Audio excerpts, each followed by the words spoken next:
Bem, dando sequência aos nossos estudos, às nossas reflexões da noite, inicialmente nós gostaríamos de dizer que nós estamos precisando de mais marmitex.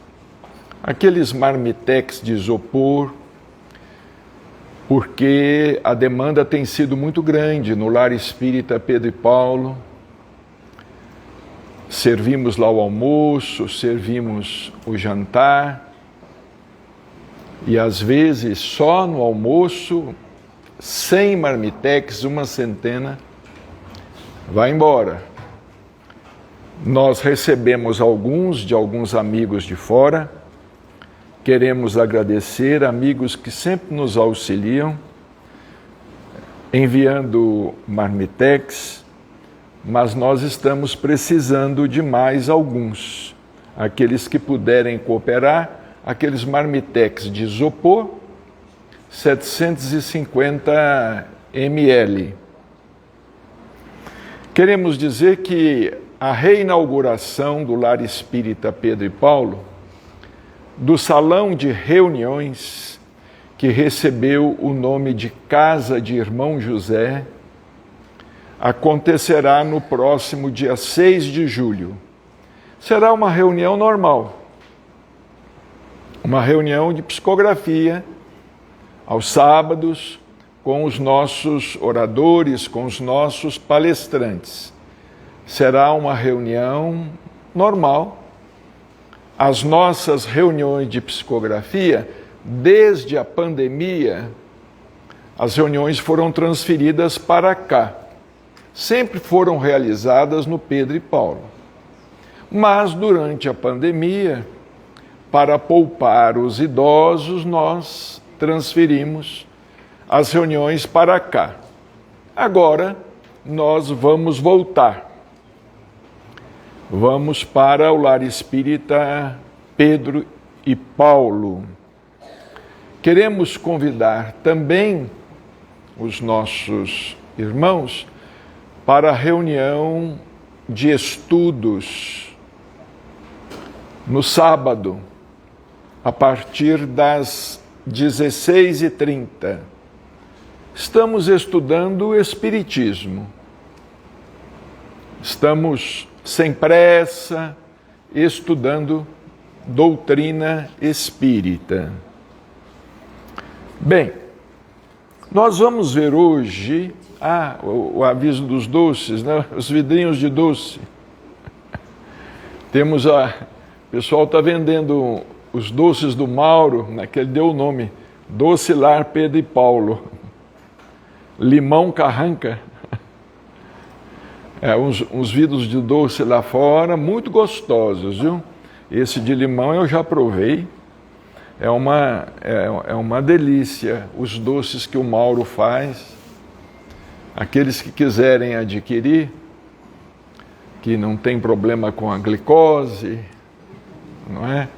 Mas de vez em quando pode comer um pedacinho de doce. Bem, nós vamos ver hoje do livro O Jugo Leve, de autoria do Dr. Inácio Ferreira, o capítulo 9, Quando Prontos.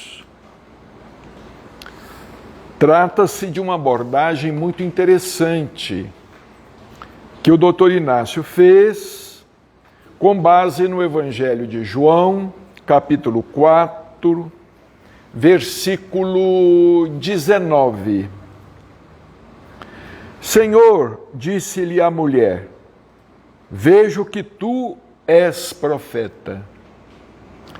Trata-se daquele encontro de Jesus com a mulher samaritana, com a mulher que havia ido buscar água no poço. E Jesus, os discípulos entram na cidade e Jesus fica sozinho. Ele queria ter um encontro com aquela senhora, com aquela mulher samaritana. E ele pede água. E ela estranha. porque um judeu pedindo água a um samaritano, ainda mais a uma mulher samaritana.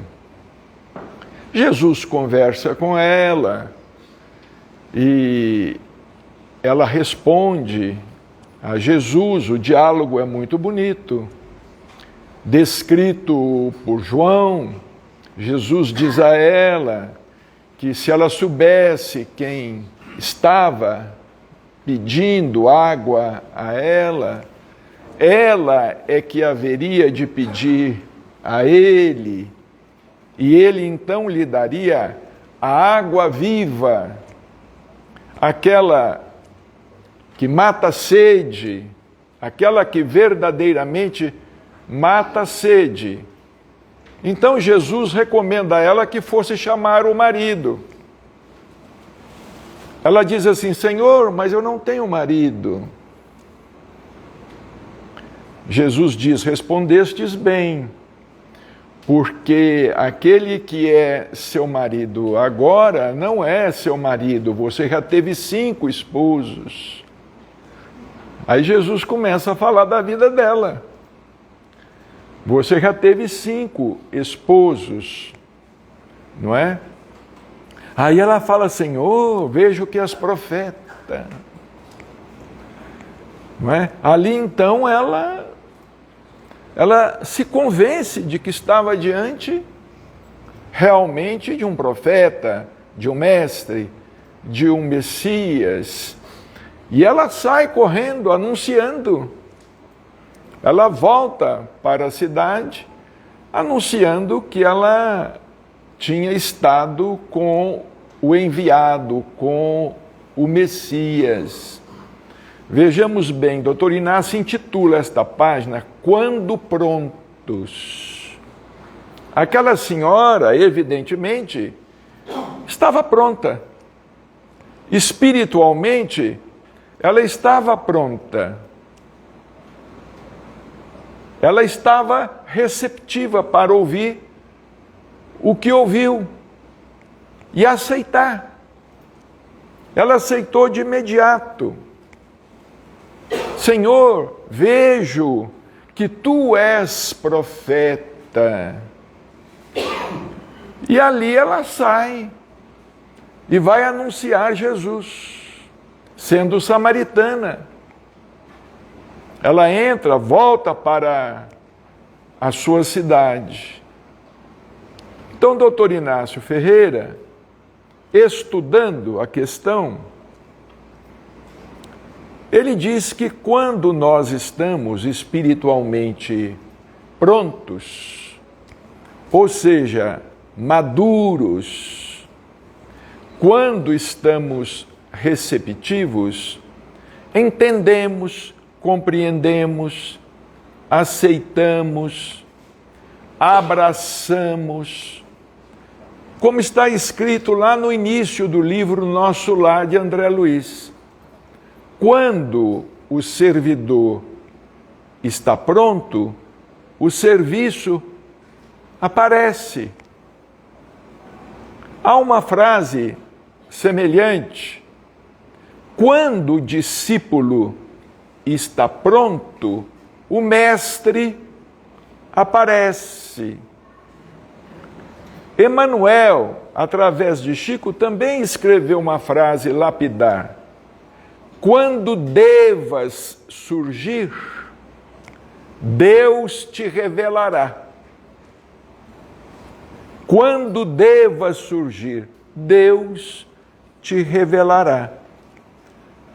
Então, realmente, nós precisamos estar prontos. Vejamos bem, às vezes, eu fico pensando, aqui no Brasil, na nossa região, nos pioneiros da doutrina espírita. Quase todos eles moravam na zona rural, moravam nos sítios, nas fazendas, mal assinavam o nome, moravam aqui em Peirópolis, moravam em Santa Maria, moravam no Capão da Onça, hoje Rufinópolis, moravam em cidadezinhas, em vilas pequenas, mal sabiam assinar o nome, homens e mulheres. No entanto, demonstraram um amadurecimento espiritual anterior, porque abraçaram a doutrina espírita, a crença na reencarnação com naturalidade, com espontaneidade. Vejamos bem, Jesus tenta explicar a questão do nascer de novo a um doutor da lei, Nicodemos. Ele não entende. Senhor, como pode um homem, sendo velho, tornar a entrar no ventre de sua mãe? Alguns espiritualistas dão outras interpretações, mas para nós está claro a pergunta que foi feita por Nicodemos. Era uma pergunta, não era a questão de nascer espiritualmente, não era uma questão de renascença espiritual. Ele perguntou como é que um homem já velho pode voltar a entrar no ventre de sua mãe. Não dá margem à dupla interpretação. A pergunta feita por Nicodemos, porque a reencarnação é um tema antigo, estudado por quase todos os povos. Os essênios acreditavam na reencarnação. Muitos deles, e entre os essênios, lá em Qumran, nas cavernas do Monte Qumran, os essênios, muitos deles haviam sido discípulos de João Batista e depois foram seguir Jesus, como é o caso de André, é o caso de Simão Pedro. Irmão José fala a respeito do assunto no livro Nicodemos, o doutor da lei. Eles eram reencarnacionistas. Alguns iniciados judeus eram, sim, reencarnacionistas. Então vejamos, às vezes pensamos naqueles homens simples. Eu me lembro do avô da Márcia, Joaquim Cassiano. O senhor Joaquim Cassiano foi um grande médium aqui em Uberaba, em toda a região, conheci muito. Avô da Márcia, o senhor Joaquim Cassiano, mal assinava o próprio nome. Ele recebia espíritos, por exemplo, o espírito de José Alfaiate, Zé Capataz. Poucos eram ilustrados. Aqui em Conquista, a Maria Cantora, lá em Sacramento, Maria da Cruz. Não eram pessoas ilustradas, não eram como, por exemplo, Eurípides. Eurípides Barçanufo chegou a ir ao Rio de Janeiro para estudar medicina e voltou devido à doença de sua mãe. Alguns tinham alguma cultura, algum conhecimento, mas muitos não tinham. Aqui em Uberaba mesmo, nos primórdios, os pioneiros do espiritismo em Uberaba, Dona Rufina, mal assinava o próprio nome, Bento Polveiro, que eu conheci quando eu era criança, porque ele tinha uma casa de fogos ali na esquina da Capitão Manuel Prata com a José de Alencar. Era um homem alto, forte. Eu me recordo desse pessoal todo. Antusa, que não pôde estudar porque teve sequelas de uma meningite, era surda e muda. E assim nós poderíamos citar aqui Quantos? Mas, no entanto, demonstravam a maturidade espiritual e aceitavam a doutrina com espontaneidade, com naturalidade. Certamente traziam uma bagagem de uma vida anterior ou de seu aprendizado no mundo espiritual. Porque o Espiritismo, antes de ser obra dos homens, o Espiritismo foi iniciativa dos espíritos. Os espíritos conheciam o Espiritismo antes dos homens encarnados. Eles é que ditaram o Espiritismo. Então o Espiritismo existia no mundo espiritual antes de vir, antes de chegar à Terra. E chegou à Terra como pôde chegar, não é? De acordo com as condições dos intérpretes mediúnicos. Então vejamos, aquela mulher sofredora, uma mulher que já estava no 5º casamento, certamente algum teria falecido, alguma teria abandonado, qualquer coisa neste sentido. Ela estava na 5ª união. Mas aquela mulher, quando viu Jesus, aquilo foi suficiente para ela. Apenas aquela conversa foi suficiente para ela. Os doutores da lei presenciavam Jesus fazer milagres todos os dias, mas não era suficiente. O que Jesus fazia para eles não era suficiente. Todos os dias eles ficavam sabendo que Jesus havia curado, Jesus havia ressuscitado, Jesus havia caminhado sobre as águas, transformado a água em vinho e tudo mais. Não era suficiente para eles acreditarem, principalmente para os doutores da lei, os fariseus, os escribas, porque os doutores da lei eram os políticos da época, os maus políticos, porque existem bons políticos. Nós não podemos generalizar, mas o Sinédrio era dominado. O Sinédrio era dominado pelos escribas e pelos fariseus, e eles não aceitavam de forma alguma Jesus na condição de Messias e de mestre, porque a sabedoria dele ultrapassava e muito o que eles sabiam, o que eles conheciam. Eles se apegavam à letra. E Jesus vinha com o ensinamento: eu não vim destruir a lei, eu vim dar-lhe cumprimento.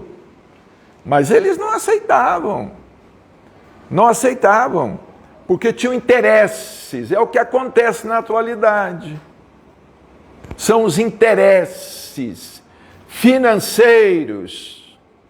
É o tal do dinheiro. É o dinheiro que faz a corrupção, a desonestidade, a malandragem, o roubo, a luta pelo poder. A luta pelo poder é a luta pelo dinheiro. É o dinheiro. Todo mundo quer o dinheiro, não é? Então, Dr. Inácio, interpretando, ele diz assim: bastou um simples diálogo para a mulher samaritana atinar com a condição de profeta do Cristo. Ela que era considerada uma pecadora. Com a sua apurada intuição, ela dispensou qualquer outra demonstração da grandeza espiritual da parte daquele com quem se avistava pela primeira vez. O primeiro encontro, e único, talvez. Primeiro e único encontro. Ao contrário dos doutores da lei, homens considerados eruditos, que viviam solicitando reiteradas provas da procedência divina de Jesus, Ela contentou-se com a revelação pessoal que ele lhe fizera em torno à fonte de Jacó. O próprio Tomé, apóstolo, quando Jesus surge, redivivo, ele pede para tocar nas feridas, nas chagas. Ele pede a Jesus para tocar nas chagas. Certamente, ele pensou que poderia estar sendo vítima de um delírio, de uma alucinação, de qualquer coisa nesse sentido. Com certeza, isso aqui é muito importante, com certeza esse foi um dos motivos que levaram o Divino Mestre a exclamar: graças te dou, ó Pai, Senhor do céu e da terra, porque ocultaste estas coisas aos sábios e entendidos e as revelaste aos pequeninos. Então, muitas verdades são aceitas pelos considerados pequeninos, muitas verdades espirituais são aceitas pelos considerados pequeninos, mas são evitadas pelos considerados sábios e entendidos, porque principalmente traria para eles algum prejuízo financeiro, algum prejuízo econômico. Por isso que as igrejas evangélicas aí, pentecostais, estão repletas, porque os pastores prometem riqueza. Prometem riqueza, você vai ficar rico. Se você der tanto, você vai receber tanto. E vão tomando as coisas dos outros. Vão tomando as coisas dos outros. Se você der tanto, você vai receber tanto. Se você der marmitex, você vai ficar sem o dinheiro do marmitex. Mas vai ficar com a prática de uma boa ação.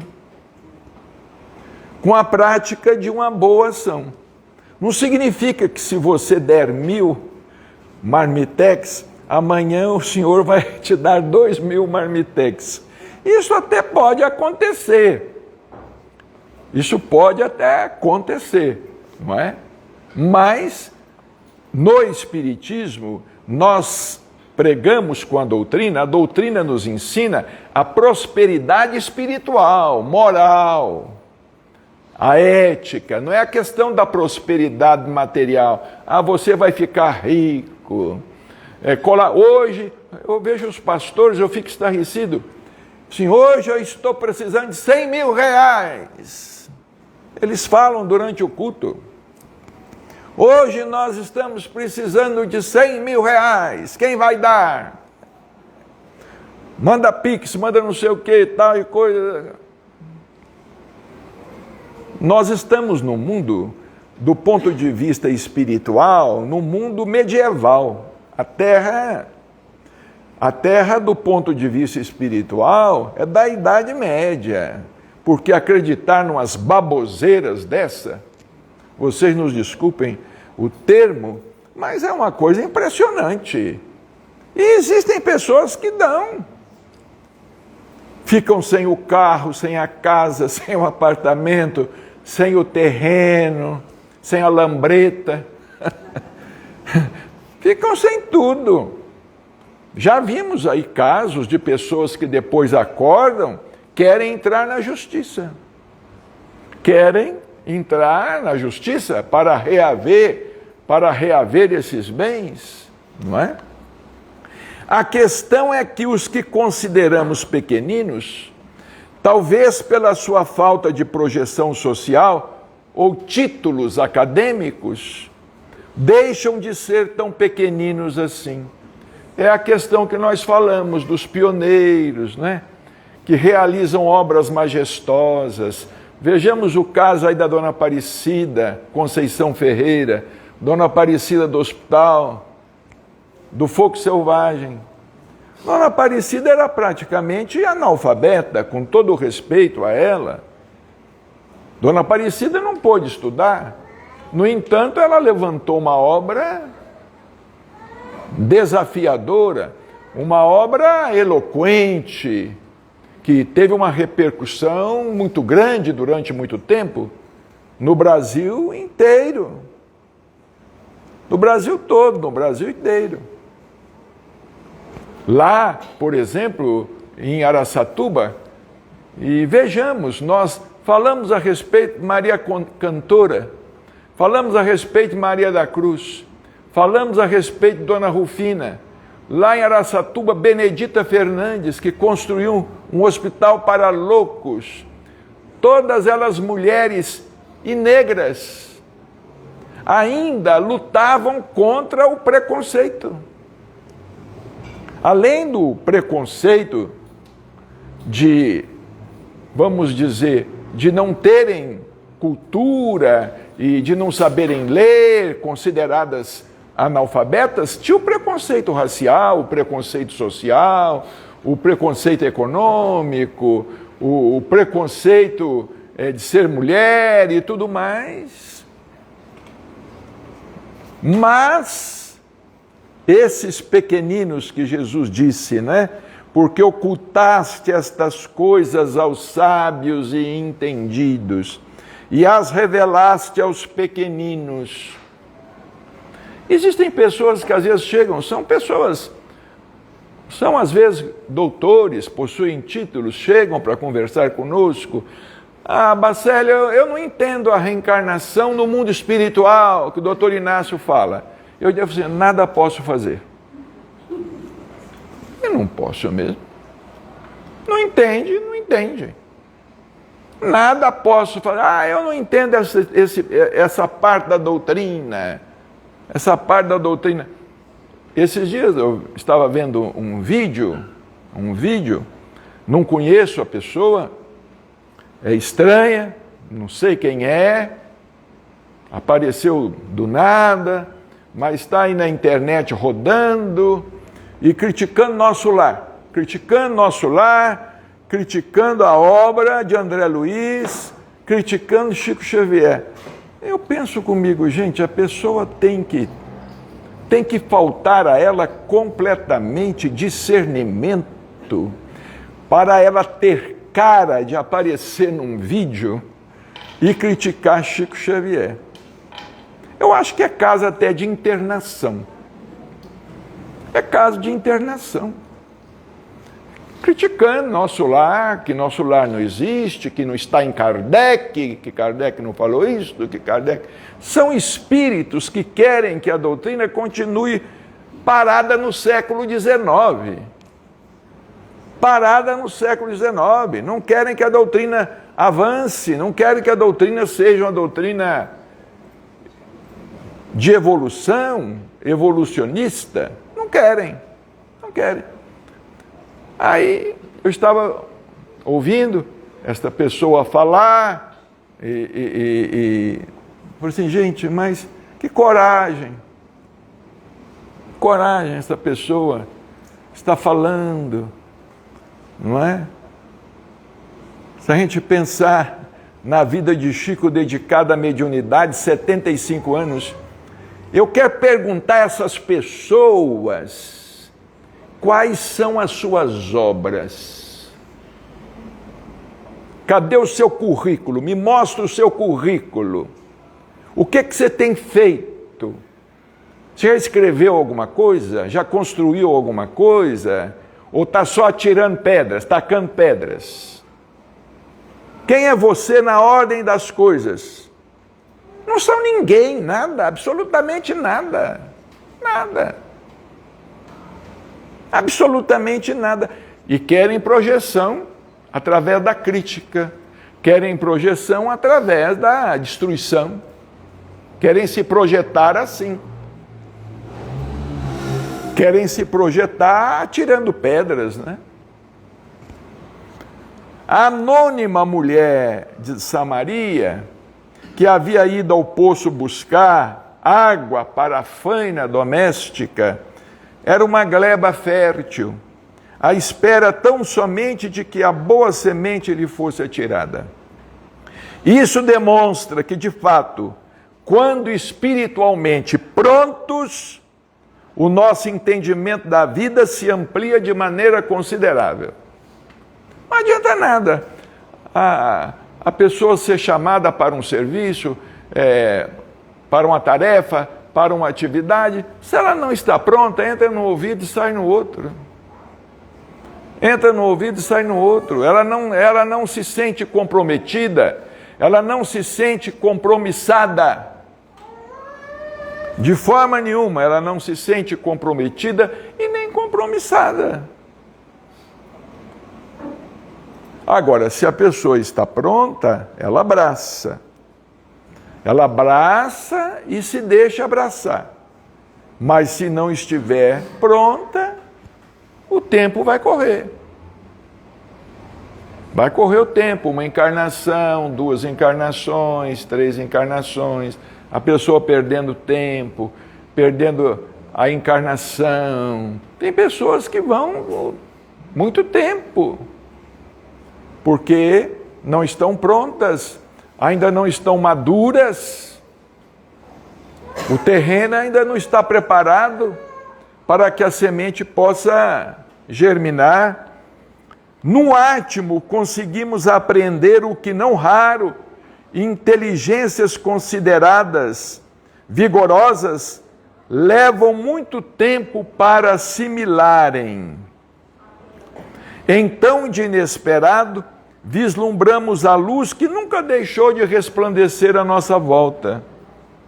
Então, existem pessoas que de repente começam a enxergar as coisas que sempre existiram. Não é? Por exemplo, tudo que a ciência está descobrindo aí agora sempre existiu. Sempre existiu. Tudo que a ciência está descobrindo no campo da biologia, no campo da química, no campo da física, o que o Einstein, por exemplo, a sua teoria da relatividade, isso sempre existiu. Teoria das cordas, a lei da gravidade, sempre existiu isso. Sempre, desde que o mundo é mundo, mas de repente a pessoa enxerga. De repente a pessoa enxerga. De repente a pessoa começa a enxergar a vida diferente. E quando ela começa a enxergar a vida de maneira diferente, ela muda. Ela muda por si mesma. Ela muda por ela mesma.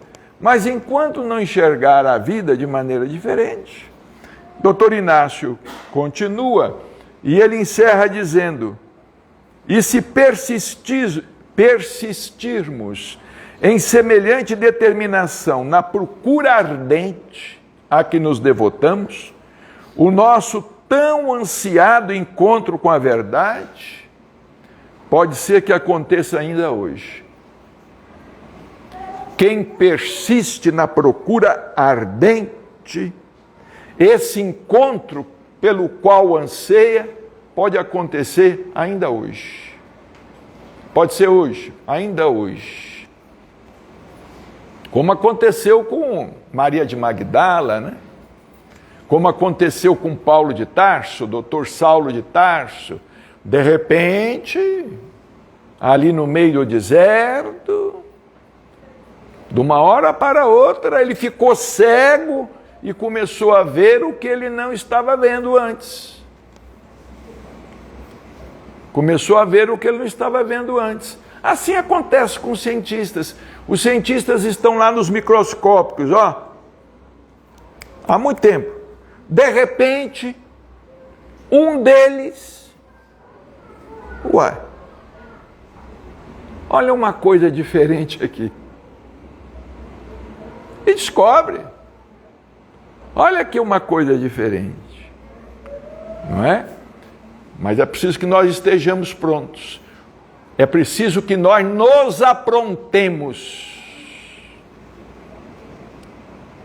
É preciso que nós nos preparemos, nos aprontemos, nos coloquemos em condições, oferecendo o mínimo de esforço e de boa vontade.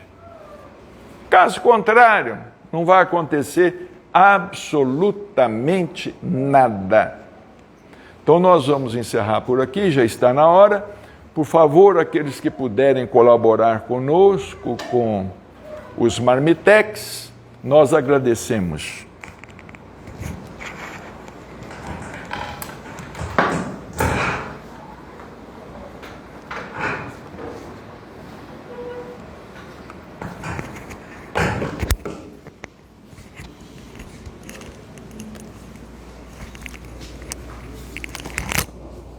Para encerrar, nós vamos pedir à nossa irmã Dona Abigail fazer a prece.